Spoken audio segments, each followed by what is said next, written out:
So this is Adam 2 for 1. Remember to like, comment, subscribe. Alright, I did a review. I'm gonna do a review of the movie Get Out. I just saw it. A lot of people are saying this movie's like racist and it's making you lose faith in white people. Oh man, I know white people. I don't know if I trust them now. But it actually goes deeper than that. It's not really about race so much. I mean, it starts out. Let's see. A lot of people don't understand. The only way that he was able to get to the house, is the girlfriend told him to meet their parents. Initially, he didn't want to go because he was like, "Does your parents know I'm black?" Because he didn't really want to go, and I think the friend warned him too, like, "Don't go, man. It might be a trap or something." And if you know the ending, he said, he was like, "I told you not to go in the house,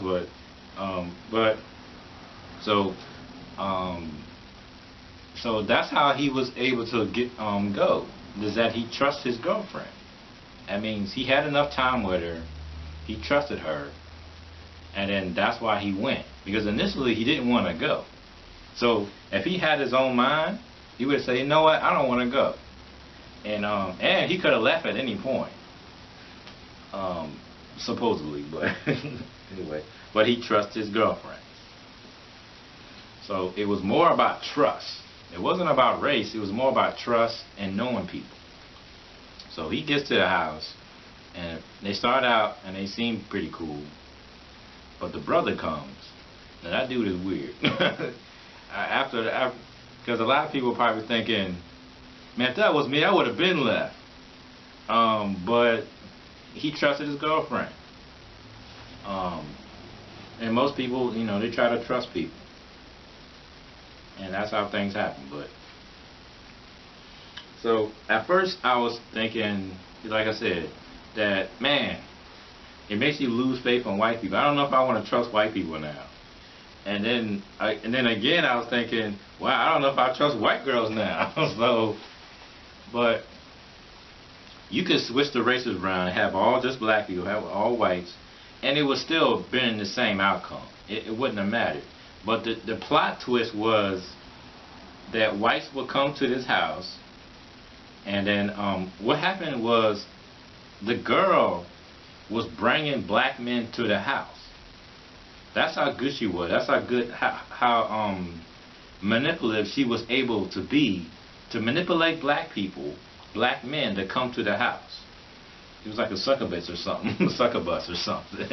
That's how conniving she was. She able to manipulate black men, I guess weak black men. It just shows you, wow, you're like scared, like, this shows you how weak black men are, that they was like, that she was able to trick all of them to come to the house. So, yeah, she was the one, it wasn't the parents, she was the one bringing the black men to the house. So, because he finds out later on, because there's pictures of her boyfriends, and they were all black men, and it was like 10 or 15 pictures. And I was like, whoa, she was able to get that many black men to come to her house. That's incredible. That just shows, okay, it shows how weak black men are. How they see the white girl as a prize or something, and they'll go along with some stuff even though they don't know nothing about the person. So like I was saying, it's not about race. It's more about how people don't do their research and how they don't know people. They're in a relationship with people just for sex or just for pleasure, and they don't even know the person. They're just with them. Black men are getting white women just for the prize, and they don't even know her. So the moral is, you got to do your research. You got to know people. It's not about race. It's about knowing a person, because crazy things happen in relationships because we don't know the person. We don't do our research on people. So crazy things happen because we don't know them. So So if you get in a relationship with a person, you know, do as much research as possible. Research their parents. Research that girl. Research your man. Go on trips. Go on trips where you would have to do some kind of like trust tests to see if the relationship is real. Go on some safaris. Go on some mountain climbs. You know, go into some situations where it's life or death or something, or see what happens if, you know, is that person gonna save me in a bad situation. Do some of them things. So the reason why relationship lasted long time ago, like, is because people did research. People did research on the husbands, on the wives, or the girlfriends and stuff, and they was able to stay in relationships longer because they were in situations with them, like situations where you had to really know. You found out what kind of person you were with. So anyway, so let's see. There's a part. Let's see. What is the movie about? Okay, so the girlfriend brings him to the house. And he meets the parents. And at first the parents are cool. And they do like a lot of talking slang a lot. So he finds that kind of weird. And there's a point, I kind of forgot, but there's a point where he meets like the I think it's like the maid. I don't know if he meets the maid first or the groundskeeper, the guy who does things around the outside and stuff, cutting wood and stuff. He meets the maid, and he finds out right away there's something wrong with her. He finds out with the groundskeeper there's something wrong with him, and there's another guy that he met at, because like all these white people from I don't know, the neighborhood or somewhere, they all come to the house and they meet the parents and the girlfriend and boyfriend. And all these hints, you see all these hints about how one old lady goes up to him and like grabs his arm, like, man, you're strong. And she says, is it true that, you know, yeah, is it true that you're, you know, so so he's like, wow, okay. And the girlfriend is looking like, okay, wow, that was rude. And then they all say a bunch of racist stuff, like one old guy's like, yeah, you guys are so cool, you know, black people are so cool and stuff. There's a whole bunch of things happen. Basically, let you know, yeah, all the people are racist. Because there was one where he meets like this guy, and he's with like what looks like to be like a 60-year-old woman, and the guy looks like he's like 30 or something. So when he saw that, he was like, okay, this guy's there's something wrong with this. And this black guy was talking with the white folks, and then he takes a picture with his phone of the conversation, and then it's like a flash, and then as soon as the flash happens, the guy like snaps out of it. Just so you know, all the black people, not him, but all the other black people in the movie, not his friend, are under some type of hypnosis. That's why they act white. That's why that black guy with that old lady is because they're under some type of hypnosis. That's why they're so calm and happy, and it's kind of fake. They're like robots. So he takes a picture of him by accident, but it snaps him out of the hypnosis. And I guess it has something to do with, see, once you trick the eyes, it's like the only way the hypnosis can work is it has to be the eyes. The eyes project, and then the eyes are connected to the brain. So all signals from eyes go to the brain. So you only see it's kind of complicated, but the reason why the flash snapped him out of hypnosis was because the guy the person who's doing hypnosis is his the way they do it is the person doing hypnosis projects what you want the brain to compute. So you get the you say under a trance you can do a hypnosis where they're not seeing what's happening, or a hypnosis where it's all in the ear. You say, you put them in a trance, and then you whisper in the ear, act like a giraffe. So you say, well, it's like you would have to, you're tricking the brain to think that now you're a giraffe. That's how the hypnosis works. You're tricking the brain to think and basically like you're reprogramming the brain to wanting to project and compute what you want it to think now, what you want it to imagine and see. So it's all imagination.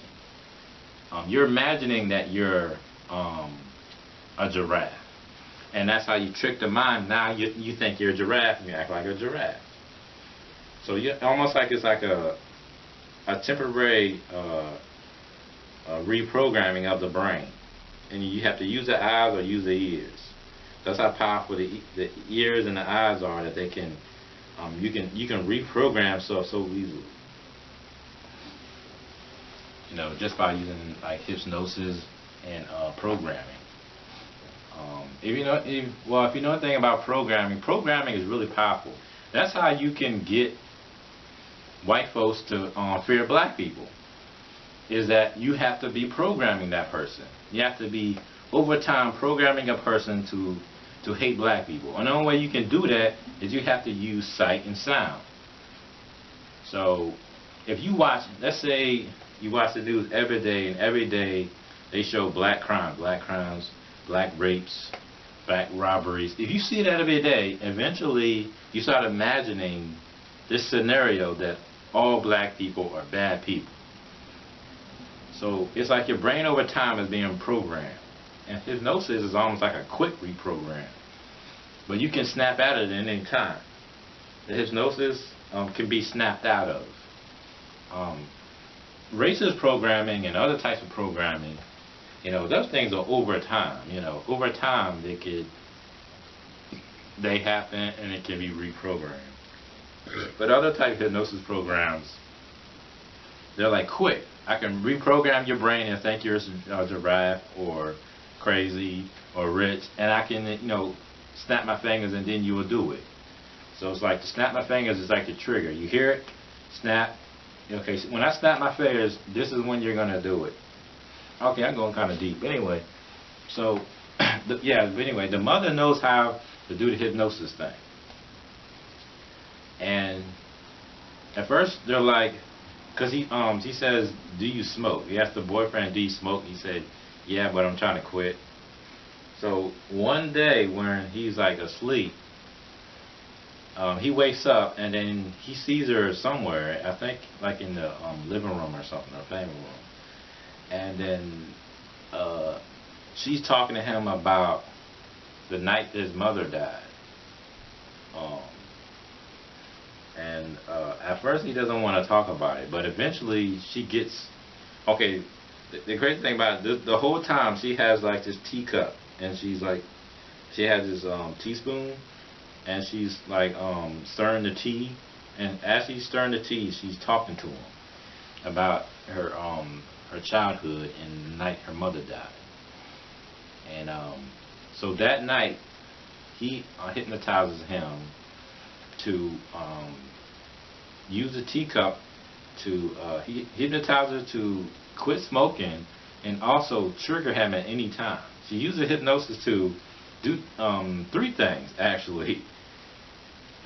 She uses hypnosis to get him to stop smoking, get him to at any point trigger his childhood, and then also because that night he was watching television, and his mother gets into a hit and run right outside of his house, and he doesn't get up because he don't want to think it's real. So he never gets up. He just sits there and watches television the whole time while it's happening. So because of that, meaning he doesn't get up. So that's the part of they're gonna use that later in the movie, that when she triggers the hypnosis, that's when he can't move. He becomes paralyzed. Just like in his childhood when he couldn't move, he wouldn't get up from watching the television while his mom was, dying in the middle of the street. So most, like, a couple of times in the movie, she does hypnosis, and then he becomes paralyzed and he can't move. So, man, the movie's deep, man. But anyway, so there's another part in the movie where, okay, you find out that the white people are they love black people for some reason. They love black culture. It looks like they have sex slaves and whatnot. They look like they want their organs and stuff. We find out the girlfriend's crazy. And we find out pretty much everybody's crazy, even the black people. His friend seems like he's a goofy one, but he seems like the normal one.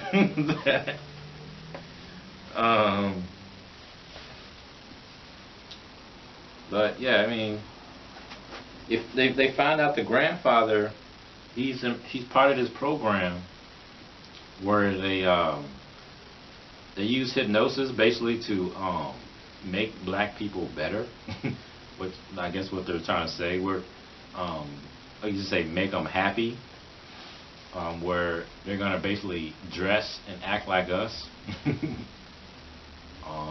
But then they were also gonna use them to because there was a blind guy in the movie that wanted the boyfriend's eyes because he was blind, and his boyfriend was also a good photographer, so that was another reason why he wanted his eyes.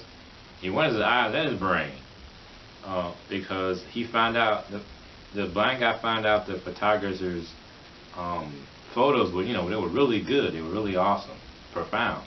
So he wanted to see what he was seeing. So with his eyes, so he wanted his eyes. So when they finally captured them because after a while he starts to realize that these people are crazy and I gotta get out of here. And this was like after he sees the pictures of all her boyfriends, and he knows the parents are crazy. He was already trying to get out there, but he was trying to get out there with the girlfriend. But this was even after he saw all the pictures of her other boyfriends, and he still didn't think that she was crazy. So later he finds out his parents are crazy, the brother's crazy, and the girlfriend's crazy too. So that's when he knew, okay, time to go now. But he couldn't do it. He couldn't go because the mother knew about. She had that hypnosis on her, so she could trigger this hypnosis. Bam, and he become paralyzed. He can't move. So they finally get him downstairs in the basement, and they got him in a chair, strapped to the chair, and he can't get out. And then every once in a while, they have him wake up, and then he watches television, and they're basically, telling him why he's there. And then every once in a while, he'll snap. They'll put him back in hypnosis, and he'll go fall asleep. And then every couple of minutes, he'll snap back out, and then he'll find out more they're playing. Eventually, okay, he's in this chair, and it's like one of those old timey chairs with the cotton inside. So he's scratching his chair, all day, and eventually, he gets to the cotton, and then he takes some of it. So when he finally figures out how to get out of here, he finally figured out how the hypnosis works is you gotta hear it and you gotta see it. So the only way it can work is you gotta hear it, and you have to see it. That's the only way hypnosis works. Because when she's clinking the teaspoon against the teacup, that's when the trigger happens. That's when the hypnosis occurs. So when he realizes that, okay, if I don't hear this thing, then it's not gonna put me into a trance. So he takes some of the cotton and he puts it in his ears. I don't know how he did it, but because he could hardly move his arms, but somehow he got the cotton in his ears. So he comes to find out that the blind guy, because when the blind guy's talking to him and says, "I want your eyes, I want your brain," and then the boyfriend says, "Why black people?" And the guy says, "Well, I don't really care. I don't care who would be white or black. You know, as long as I just want your eyes." So you find out that it's not really about race. This is about culture. I guess they wanted our culture. They were attracted to black athleticism and you know, and sexual pleasure and all that stuff like that. It was attracted to all of that, and that was in the black race. So it was more like admiration than really racism. So it was racist. It's offensive. Yeah, it's offensive if you're sensitive. So, but I'm not sensitive, and I know it's not really about race. It's really about how you really need to trust people. You have to really do your research on people. So yeah, with anything, it doesn't matter. If you're in a relationship with a person, do your research. Even if it's just, you know, yeah, you like Trump or something like that. Do your research, man. Don't believe everything people say. Don't believe everything people say they do. You know, do your research and find out what people they really are. And then a whole lot with more information, you won't. If you get hurt, it won't turn out as bad. So more information, you have a better outcome on situations. So he found, let's see. Oh man, I'm probably not gonna. I'd rather not say the ending, because it's better for you to. I don't know if I said anything or not. It's better for me to not tell you everything, because the movie was really good. I liked it. A lot of people are mad because, you know, propaganda and stuff. It's like the Dear White People thing. I saw Dear White People. I saw that movie. It was a good movie. Yeah, it was satire. I mean, if you gotta understand, movies is fiction. I mean, movies is fantasy. It ain't real. So I don't know how it just shows you how sensitive people are from the right and the left. You know, you shouldn't be mad that they was able to make good propaganda or good satire. What you should be mad about, what I'm mad about is that, which you be saying is, we should be making better movies than this. We should have our own version of this and make it better. That's what you should be doing. You shouldn't be complaining that black people are making these movies, propaganda, and is making black people, they justify what black people need to hate white people. And look how racist white people are. No, that's not your goal. Your goal should be to make your own movies and make them better than these movies. Because when I saw Dear Black People, it was a good movie. It was propaganda, but it was also fantasy and not real. But it was propaganda. But it was a good movie. Get Out was also a good movie. And it was one of those, because the ending will show you right there, because in any horror movie you always gotta have the funny moments to balance everything out. So even the funny moments were good.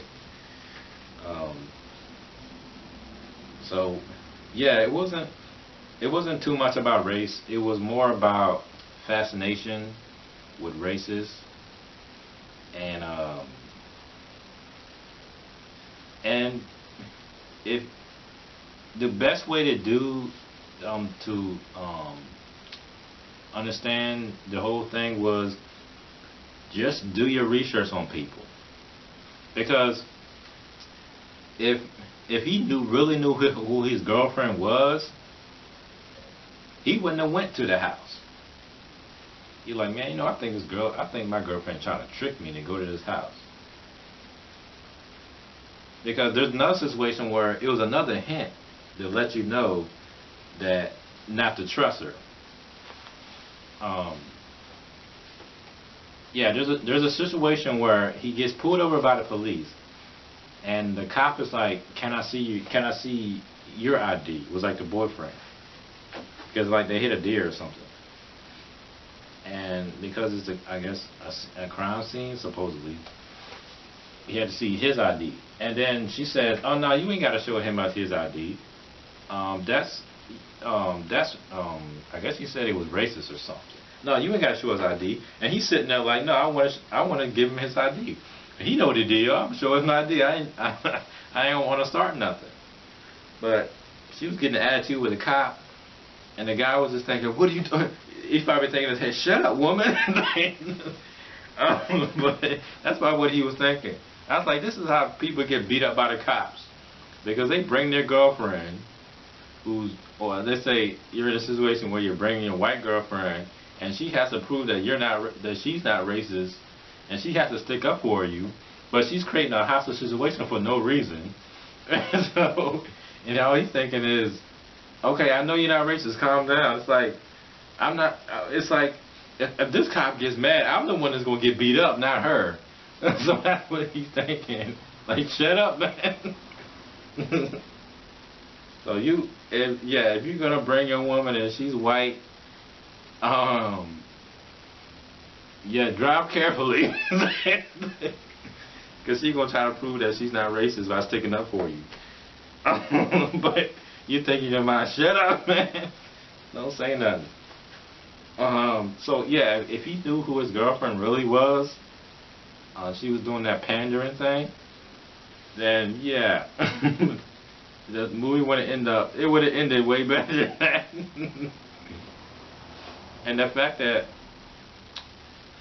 here's the problem: if he would have knew that her past boyfriends were all black, then that would have been red flags too. Like, why is all her boyfriends black? I need to know more about this person. That all her boyfriends are black. How was that possible? And it wasn't that they were all black. She had 10 boyfriends that were all black. 10. How you have that many boyfriends in a short period of time? That would have been some red flags right there. So it was so many red flags and so much research that he should have did that almost got him killed. And that's what it really was about. It wasn't about race. It was about not knowing people, not knowing if you can trust people. You're in relationships with people you don't know. You don't know anything about them, and you end up in bad situations that have nothing to do with race. They have everything to do with not knowing the person. So the moral of the story is, do your research. Make sure you know these people. Make sure if you're in a relationship with a person, make sure you know as much about them. Make sure you know about their friends, because you might have a girlfriend that's not racist or not crazy, but their parents might be crazy. Their boyfriends they might have some ex-boyfriends you don't know about, man. So make sure you do your research on everybody that's around this person and this person and around this person. Make sure you ain't crazy too, because your boyfriend might be, or your girlfriend might be cool, but you might be crazy. You might be getting into a situation with a person that might make you go crazy and put you in jail. So make sure you ain't crazy, and make sure the person you're in a relationship with ain't crazy, and make sure the people around this person ain't crazy. So it ain't about race. It's about, you gotta trust people. You gotta know people and do your research. Yeah, just do your research and you'll be alright. You'll have a happy ending or a happy life. Alright, peace out.